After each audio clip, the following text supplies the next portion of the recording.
नमस्ते, मैं प्रभात प्रियदर्शी और सबके लिए डेली न्यूज़पेपर एनालिसिस लेकर के आया हूँ। आज 10 अक्टूबर 2023 है। 3 न्यूज़पेपर है इसमें। एक का नाम है दैनिक जागरण का राष्ट्रीय संस्करण जो सिर्फ दिल्ली में मिलता है, जनसत्ता, और तीसरा है बिजनेस स्टैंडर्ड। चलिए स्टार्ट करते हैं। यह बिजनेस स्टैंडर्ड का बीएस लिखा हुआ है। प्रोफेसर क्लॉडिया गोल्डिन को मिला अर्थशास्त्र का नोबेल पुरस्कार। इकोनॉमिक का नोबेल पुरस्कार किसे मिला है? प्रोफेसर क्लॉडिया गोल्डिन को। ठीक है, ये हार्वर्ड विश्वविद्यालय के प्रोफेसर है, इसे मिला है श्रम बाजार में। श्रम किस लिए मिला है तो देख ले, हो सकता है आपको एक ऑप्शन दे दे कि किस लिए मिला है। श्रम बाजार में स्त्री पुरुष के बीच भेदभाव संबंधी समझ को बेहतर बनाने के लिए अर्थशास्त्र की नोबेल इसके दिया गया है। ठीक है, किस लिए मिला है? 4 ऑप्शन दे देगा। गरीबी के लिए, भुखमरी में काम करने के लिए, उस पर रिसर्च करने के लिए। ठीक है, श्रम बाजार में स्त्री पुरुष के बीच भेदभाव संबंधी समझ को बेहतर बनाने के लिए इसे मिला है। ठीक है, तो आगे बढ़ते हैं, क्या देख लें। यही है, इन्हें क्लॉडिया गोल्डिन, यही है, इन्हीं को मिला है अर्थशास्त्र का नोबेल मिला है। ठीक है, आगे बढ़ते हैं। अभी बिजनेस स्टैंडर्ड का लिया गया है बीएस का। गाजा संकट से घबराया बाजार। ठीक है, मैंने उस दिन भी बताया था आपको, युद्ध तो वहाँ हो रहा है फिलिस्तीन और इजराइल के बीच में, लेकिन इसका असर जो है पूरे वैश्विक जगत पर पड़ेगा। जिस तरह से आपको रूस और यूक्रेन के बीच जो युद्ध हो रहा है उसका भी असर पूरे वैश्विक जगत पर है। तो क्या है, पश्चिम एशिया में युद्ध हो रहा है। पश्चिम एशिया क्या है, तेल का सप्लायर है। ठीक है, और तेल अब महंगे होंगे। ठीक है, महंगा होगा तो उस महंगाई खरीदना पड़ेगा, उससे महंगाई बढ़ेगी तो विकास की गति धीमी होगी। देखिए, गाजा संकट से घबराया बाजार। ठीक है, सेंसेक्स निफ्टी में 0.7% की गिरावट, कच्चे तेल के दाम में 3% की बढ़े। ठीक है, और रुपये निचले स्तर पर आ गया है। शेयर बाजार भी डाउन जा रहा है। चल आगे उसमें मिलेगा टॉपिक आपको। 2 पैसे गिरकर कितना होगा?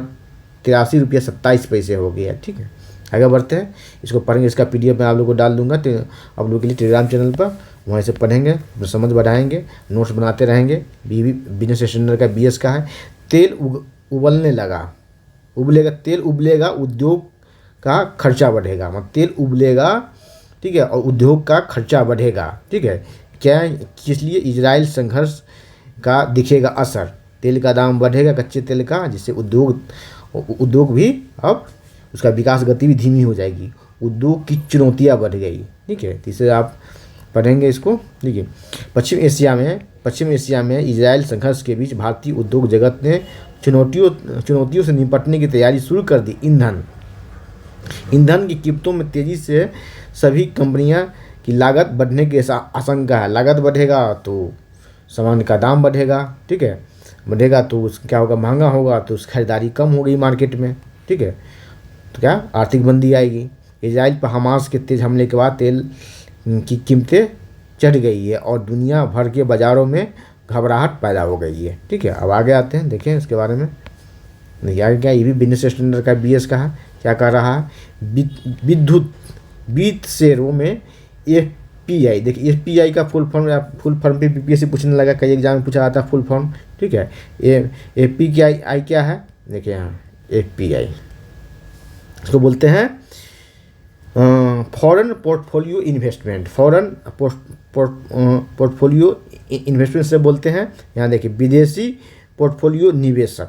ठीक है, FPI का फुल फॉर्म है। ठीक है, तो ये क्या होता है? शेयर बाजार में इन्वेस्ट करता है। एक होता है फॉरेन डायरेक्ट इन्वेस्टमेंट। तो क्या करता है? इस दोनों में अंतर है। फॉरेन FDI जो होता है, FDI इंफ्रास्ट्रक्चर डेवलप करके वो इन्वेस्ट करता है। ठीक है, भूमि को लीज पर लेकर के या खरीद करके, तो क्या अस्थाई होता है, वो परमानेंट होता है। ठीक है, और ये जो है, इससे अभी संकट आया है तो जल्दी भागेगा नहीं, क्योंकि उसने तो इंफ्रास्ट्रक्चर डेवलप करके यहाँ पर कंपनी खोला है।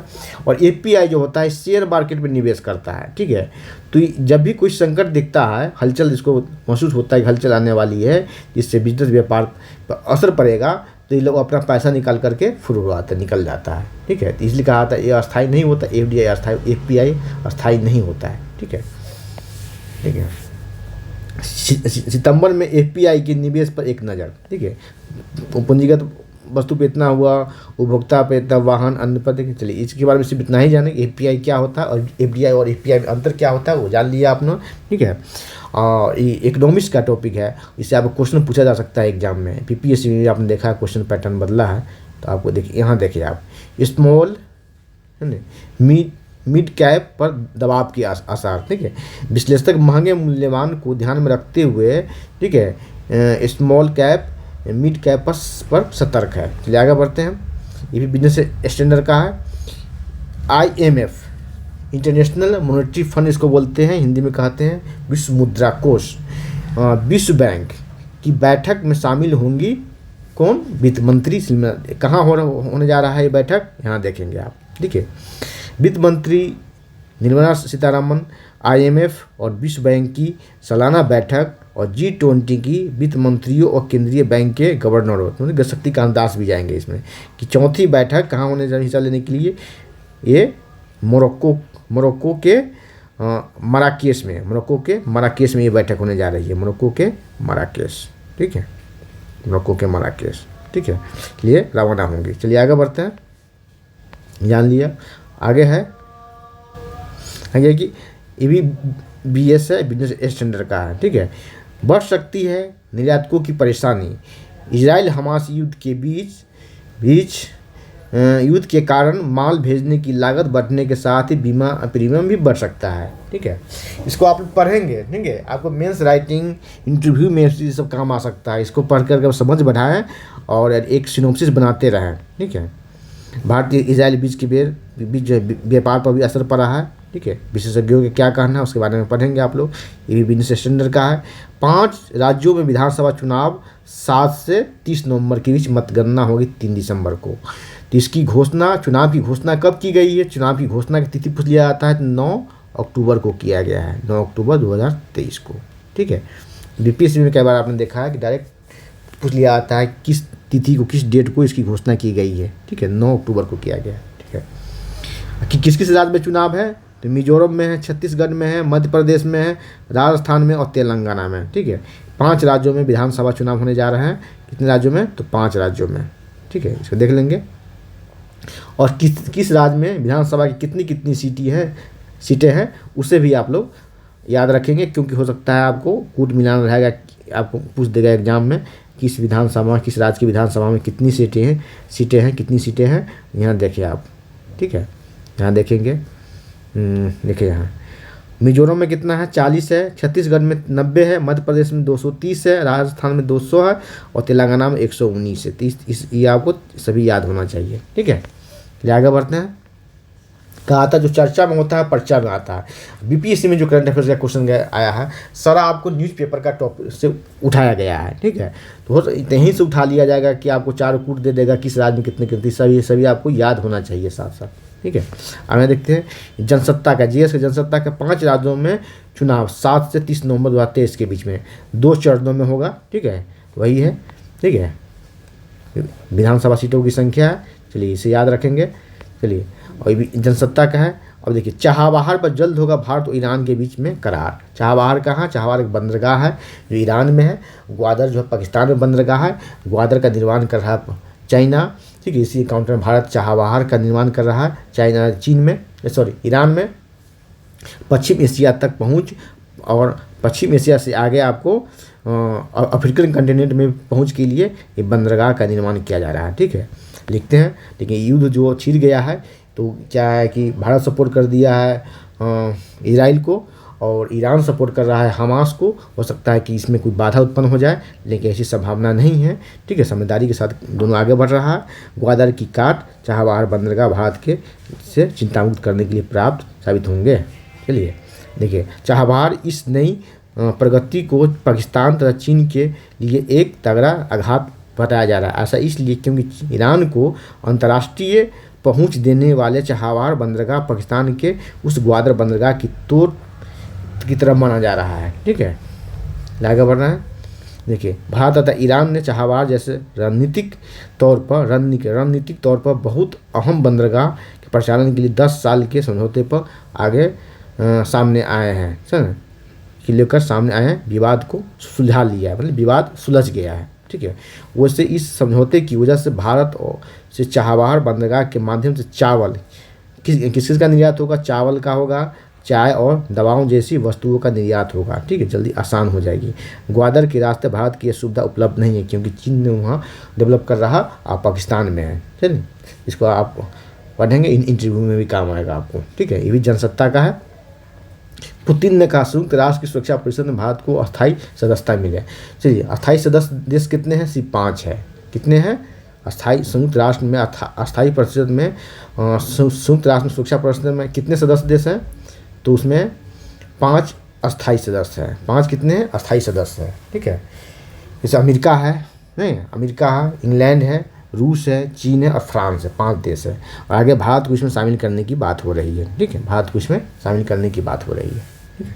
चलिए आगे बढ़ते हैं। इसको वीटो पावर मिला होता है। चलिए ये जनसत्ता है।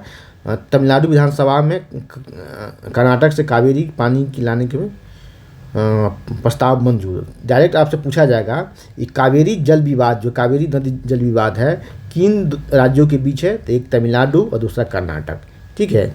जल विवाद पर क्वेश्चन आपको मेंस में भी आता है, पीटी में भी आता है, इंटरव्यू में भी पूछा जाता है। किस किस के बीच है? तमिलनाडु और कर्नाटक के बीच में है कावेरी जल विवाद, ठीक है। सिर्फ इतना ही आपसे पूछ सकता है, किस बीच में, विवाद का कारण क्या है। चलिए आगे बढ़ते हैं, ठीक है। पश्चिम एशिया में जनसत्ता का, पश्चिम एशिया में तनाव से शेयर बाजार फिसले, सूचकांक 483 अंक गिरा, ठीक है। तो क्या है? पोर्टफोलियो निवेशक जानना, एफपीआई, वो लोग क्या होता है, अपना पूंजी लेकर के निकलने लगता है मार्केट से, ठीक है। तो इसलिए कहा था, अंतर पूछा जाता है कि एफडीआई और एफपीआई में अंतर क्या है, ठीक है। कौन से भारत के लिए, किसी भी देश के लिए फायदेमंद? एफडीआई फायदेमंद होता है एफपीआई की तुलना में। तो है ना, फॉरेन पोर्टफोलियो इन्वेस्टमेंट जो होता है वो शेयर मार्केट में करता है। उसे जहाँ भी लगता है कि खतरा महसूस होता है, असुरक्षा का भाव होता है, कुछ हलचल होने वाला है, कुछ डिस्टर्बेंस होने वाला है, युद्ध होने वाला है, तो अपना पैसा लेकर निकल जाता है, ठीक है। आगे बढ़ते हैं। ये जनसत्ता का है। तेल कंपनियां समय सीमा से पहले ही शुद्ध शून्य का नेट जीरो, इसको इंग्लिश में बोलते हैं नेट जीरो, क्या बोलेंगे? नेट जीरो, ठीक है।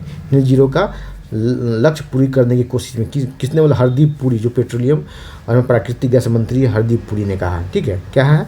देखिए, तो 2046 तक का समय रखा है, जबकि इसका टारगेट रखा गया था 2070 तक का, लक्ष्य रखा गया था 2070 तक का, लेकिन इस लक्ष्य से पहले ही इसको पूरा कर लेगा 2046 तक का, ठीक है। भारत जब 100वां गणतंत्र आज़ादी का उत्सव मनाएगा 2047 में, उससे पहले ही 1 साल पहले ही 2046 में से पूरा कर लेगा, ठीक है। तो लक्ष्य पूछा जाएगा, लक्ष्य कब तक रखा गया है? तो 2070 तक नेट जीरो का।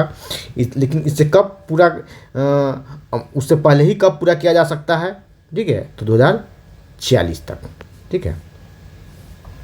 पुरी ने 19वीं ऊर्जा प्रौद्योगिकी बैठक को संबोधित करते हुए भारतीय ऊर्जा क्षेत्र में बदलाव शिखर पाया, ठीक है। इसके बारे में आप सुनेंगे। भारत ऊर्जा की मांग भविष्य की आर्थिक वृद्धि में जान फूंकने का काम करती है। भारत दुनिया का तीसरा, यहाँ देखिए, यहाँ पे नोट करेंगे आप लोग, यहीं से आप नोट करेंगे, अपने नोट्स बनाएंगे, सिनोप्सिस तैयार करेंगे। भारत दुनिया का तीसरा सबसे बड़ा क्या है? तेल उपभोक्ता है। तीसरा सबसे बड़ा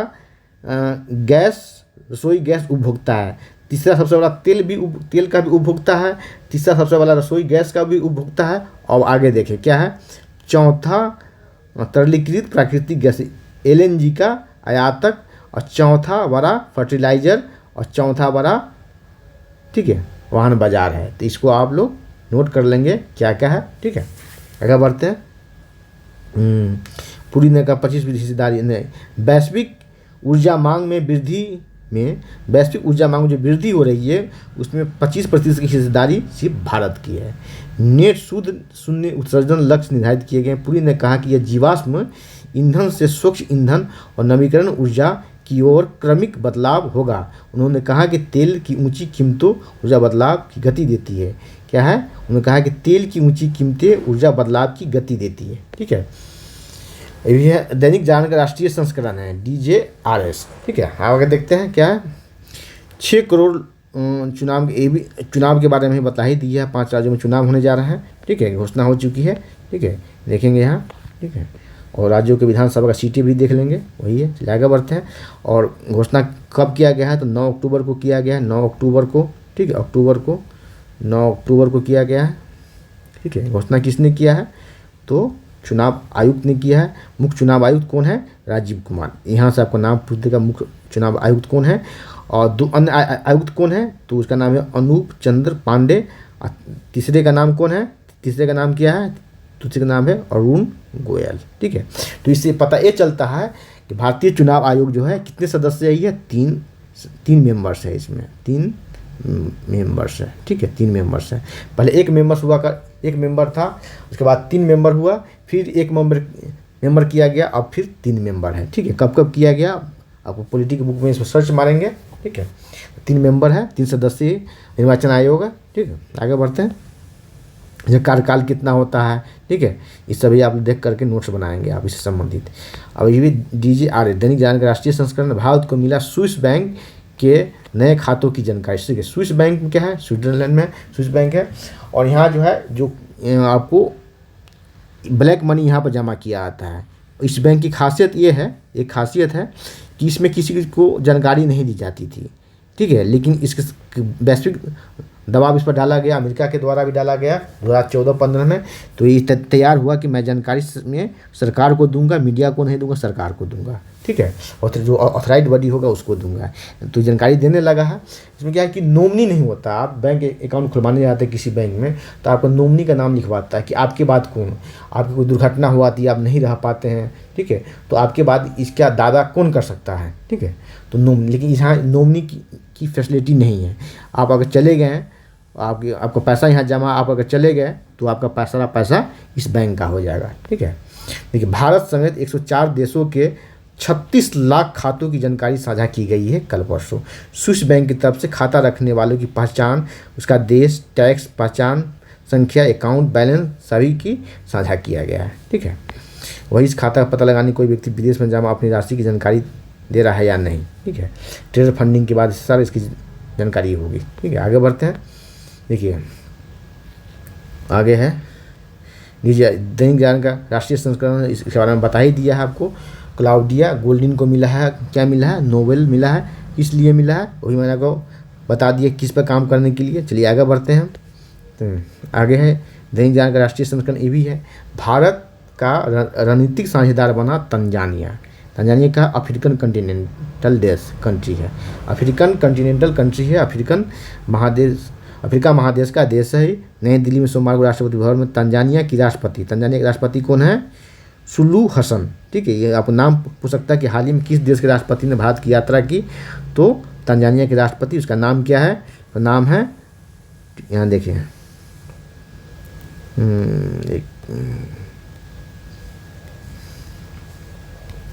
इसका नाम है, तंजानिया के राष्ट्रपति का नाम है सुलू हसन। ठीक है, सुलू हसन। तो भारत और तंजानिया के बीच में रणनीतिक स्ट्रेटेजिक पार्टनरशिप हुआ है, रणनीतिक साझेदार बना है। ठीक है, आगे बढ़ते हैं।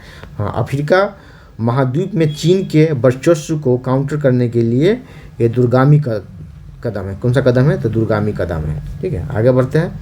मुफ्त की रवैया पर चुनाव आयोग ने उठाया सवाल। ठीक है, आपको मेंस पीटी में, आप मेंस इंटरव्यू में से पूछा जा सकता है। चुनाव एक तरह का चुनाव सुधार है। क्या है? एक तरह का चुनाव सुधार है ये। ठीक है, चलिए आगे बढ़ते हैं। ये दैनिक जागरण का राष्ट्रीय संस्करण है। अमेरिका में बना सबसे बड़ा हिंदू मंदिर। ठीक है, मंदिर के लिए उसके श्रद्धालुओं के लिए खोल दिया गया है। आपसे क्वेश्चन पूछा जाएगा कि हाल ही में किस देश में बहुत बड़ा हिंदू मंदिर बना है? तो अमेरिका में बना है। क्या हमारा अमेरिका में? क्या? तो न्यू जर्सी। शहर का नाम क्या है? New Jersey. ठीक है, न्यू जर्सी शहर स्थित रॉबिन्सविले में ये बना है। इसका मंदिर का नाम क्या है? अक्षरधाम। कौन सा? अक्षरधाम, स्वामीनारायण अक्षरधाम। दिल्ली में भी स्वामीनारायण अक्षरधाम मंदिर है। इसे ब्रिटेन के जो PM है ऋषि सुनक, उनकी पत्नी ने इनका यहाँ पर जा करके दर्शन किया था। ठीक है, ये आगे बढ़ते हैं। तो क्वेश्चन पूछा जाएगा हाल ही में स्वामीनारायण मंदिर किस देश में बना है? अक्षरधाम मंदिर। तो ये बना है अमेरिका में बना है। ठीक है, अमेरिका के न्यू जर्सी में बना है। चलिए आगे बढ़ते हैं। दैनिक जागरण का राष्ट्रीय संस्करण है। UAE के राष्ट्रपति और जॉर्डन के किंग ने टुंड्रो से बात की। UAE की राष्ट्रपति और जॉर्डन के किंग से टुंड्रो ने की बात। ठीक है, मैंने कहा ना, आप कई दिन बतलाया है टुंड्रो के बारे में, जो वहाँ एक आतंकवादी मारा गया। तो कहा गया भारतीय इंटेलिजेंस ने, खुफिया एजेंसी ने इसके मारा है। खालिस्तानी आतंकवादी था और कनाडा का नागरिक था। टुंड्रो के फादर भी जो थे ना, टुंड्रो के फादर भी इससे पहले PM रहे हैं कनाडा के, तो उनका भी झुकाव आतंकवादियों से रहा, खालिस्तानी आतंकवादियों से रहा। और उसका पुत्र है तो जेनेटिक ऑर्डर भी है, ये जेनेटिक ऑर्डर आप बायो में ही पढ़ते, जेनेटिक्स पढ़ना है तो जेनेटिक ऑर्डर भी है। तो उसी जेनेटिक ऑर्डर के तहत, ठीक है, उस ऑर्डर को आगे बढ़ाते हुए टुंड्रो भी जो है ये खालिस्तान का समर्थक है, ठीक है। तो पहले तो इससे लगा था हमें वैश्विक समर्थन मिल जाएगा, मैं आरोप लगा करके भारत पर, लेकिन क्या हुआ, ये बुरा फंस गया। तो ऐसा आरोप लगा करके टुंड्रो बुरा फंस गया, ठीक है, बुरा फंस गया, क्योंकि वहाँ के बिजनेसमैन के, वहाँ के राष्ट्र सांसदों का, विरोधी दल के, इसकी खुद अपनी पार्टी के सांसदों का इतना दबाव पड़ा कि इसे झुकना पड़ा। अब उसके भारत के पक्ष में दबाव बयान दे रहा है कि मैं संबंध सुधारना चाहता हूँ, हम शांति स्थापित करना चाहते हैं, हम आतंकवाद के समर्थक नहीं हैं, ठीक है। तो ये है भारत की शक्ति, नहीं है भारत की शक्ति। इससे पहले शुक्रवार को टुंड्रो ने ब्रिटेन के प्रधानमंत्री ऋषि सुनक से भी बातचीत की, ठीक है। अब कह रहा है कि संबंध जो है ना, अब क्या कि दूतावास भी बंद करने की बात हो गई थी, ठीक है। अपना जो दूतावास के जो कर्मचारी उसकी संख्या भी घटाई गई भारत के दबाव पर। डाक से ई कॉमर्स निर्यात को प्रोत्साहन, किससे, डाक से ई कॉमर्स, ठीक है। ऑनलाइन खरीद बिक्री जो भी करते हैं वो किस में आता है, ई कॉमर्स में आता है, किसमें, ई कॉमर्स में आता है। निर्यात को प्रोत्साहन, जो भी आप ऑनलाइन कई प्लेटफॉर्म है उस पर आप खरीदारी करते हैं तो ई कॉमर्स के अंतर्गत आता है, लेकिन डाक से ई कॉमर्स आयात को प्रोत्साहन देने की बात की जा रही है। इसलिए आगे बढ़ते हैं। अभी दैनिक जागरण का राष्ट्रीय संस्करण है, इजराइल संकट से आर्थिक असर पर सरकार उद्योग सतर्क, ठीक है। सब सतर्क। आर्थिक संकट क्यों आएगा, आर्थिक संकट आने का बहुत बड़ा कारण है कि पेट्रोलियम प्रोडक्ट्स का दाम बढ़ना, कच्चे तेल का दाम बढ़ना, ठीक है। उसका दाम बढ़ता है तो सामान का जो ट्रांसपोर्ट होता है गाड़ियों से होता है, डीजल इंजन वाला, पेट्रोल इंजन वाला से, तो उसकी लागत बढ़ जाती है, उसकी लागत बढ़ जाती है, कॉस्ट बढ़ जाती है, ठीक है।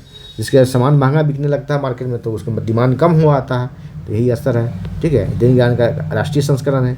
यूरोपीय आयोग ने फिलिस्तीन को फंडिंग रोकी, देखिए, फिलिस्तीन को कई देशों द्वारा, कई संगठनों द्वारा इसे फंडिंग किया था, आर्थिक सहायता दी जाती थी।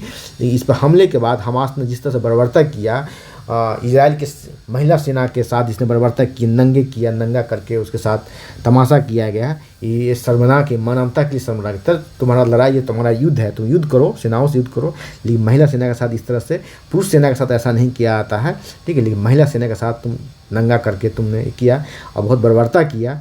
उसका पर्व त्यौहार चल रहा था, उसमें जाकर बर्बरता किया, उस पर जाकर क्या किया, इसके बर्बरता के बाद यूरोपीय आयोग ने कितना है 69.1 करोड़ यूरो की सहायता रोक दिया, 1 करोड़ और सहायता रोक दिया। चलिए आगे बढ़ते हैं। जर्मनी और ऑस्ट्रेलिया ने भी मदद रोकी। सुरक्षा परिषद ने इजराइल हमले की निंदा किया है, ठीक है। सुरक्षा परिषद ने इजराइल पर हमले की नहीं की निंदा, हाँ, निंदा नहीं किया। इसकी बैठक हुई थी जो बगैर किसी नतीजे के समाप्त हो गया, ठीक है। बंद कमरे में बैठक में अमेरिका ने इजराइल पर आतंकी हमले की निंदा प्रस्ताव रखा, लेकिन उस पर 15 सदस्यीय सुरक्षा परिषद में आम सहमति नहीं बन पाई। इस बीच संयुक्त राष्ट्र में इजराइल के प्रतिनिधि गियाल्ड ऑर्डर ने हमले के हमारे निर्दोष नागरिकों को घर में घुसकर कीड़े मकोड़े की तरह मारा है इस पर, लेकिन अभी इसका निंदा प्रस्ताव नहीं आया है, ठीक है। आम सहमति नहीं बन पाई है। दैनिक जागरण का राष्ट्रीय संस्करण, फिलिस्तीनियों के हक के प्रति कांग्रेस ने समर्थन दोहराया। देखिए, भारत की कांग्रेस पार्टी सरकार का रुख है किसके साथ, तो इजराइल के साथ, लेकिन भारत में बीजेपी की जो विरोधी है, सरकार के विरोधी पार्टियां हैं, उसका रुख किसके साथ है, तो कांग्रेस के साथ, ठीक है। क्या मजबूरी है, क्या इसकी स्ट्रेटेजिक पॉलिसी है, ठीक है। आपसे कई जगह भारत में आपको कई विश्वविद्यालय में, अलीगढ़ मुस्लिम विश्वविद्यालय में वहाँ के छात्राओं द्वारा स्टूडेंट द्वारा एक रैली भी निकाला गया फिलिस्तीन के पक्ष में और इजराइल के विरोध में, ठीक है। नेतन्याहू का पुतला भी दहन किया गया, लेकिन समझ में नहीं आता है कि कांग्रेस पार्टी जब सरकार का रुख वैश्विक अंदर में सरकार का विरोध करना उचित है, ठीक है, विरोधी पार्टी से हैं आप, लेकिन वैश्विक स्तर पर जब सरकार की भारत देश किसी का समर्थन कर रहा है, आप उससे विरोध कर रहे हैं, तो ये कुछ समझ से परे लगता है। इजराइल हमास संघर्ष के बीच कांग्रेस कार्य समिति ने सोमवार को फिलिस्तीन के लोग के भूमि और शासन सम्मान के प्रति साथ जीने के अधिकारों के प्रति दीर्घकालिक समर्थन दोहराया, ठीक है। आगे बढ़ते हैं। भाजपा ने कहा आतंकी समूहों का समर्थन करती है कांग्रेस, ठीक है। इंटरव्यू में पूछा जाएगा क्या कारण है आपसे कि भारत जब देश का समर्थन करती है लेकिन उसके विरोधी पार्टियां जो हैं वो हमास का या फिलिस्तीन का समर्थन करती है, ठीक है। ये दैनिक जागरण का राष्ट्रीय संस्करण है। इजराइल की सैन्य क्षमता बारे में बताया गया, इसका PDF आपको डाल दूंगा, आप पढ़ेंगे इसके बारे में क्या है, ठीक है। तो आज इतना ही, फिर अगले क्लास में मिलते हैं, ठीक है। यहाँ देखिए NSUI कांग्रेस का स्टूडेंट विंग है, छात्र विंग है कांग्रेस का, और आयशा जो है आपको कम्युनिस्ट पार्टी का स्टूडेंट विंग है। इसने किया फिलिस्तीन का समर्थन, ठीक है। मानवता की सारी हदें पार कर गया, ठीक है। निर्ममता की सारी हदें पार कर गया, महिलाओं को नंगे करके घुमाया गया, इसके बावजूद भी फिलिस्तीन का समर्थन कर रहा है। NSUI जो कांग्रेस का स्टूडेंट विंग है, ये आयशा जो कम्युनिस्ट का स्टूडेंट विंग है। EU में 200 छात्रों ने फिलिस्तीन समर्थन में मार्च निकाला। तो आज इतना ही, फिर अगली क्लास में मिलते हैं। और आप चैनल पर नए हैं तो सब्सक्राइब कर ले, बेल आइकन प्रेस करें, जिससे कि आपको समर्थन मिलता रहेगा। लाइक, कमेंट और शेयर करें। धन्यवाद। जय हिंद।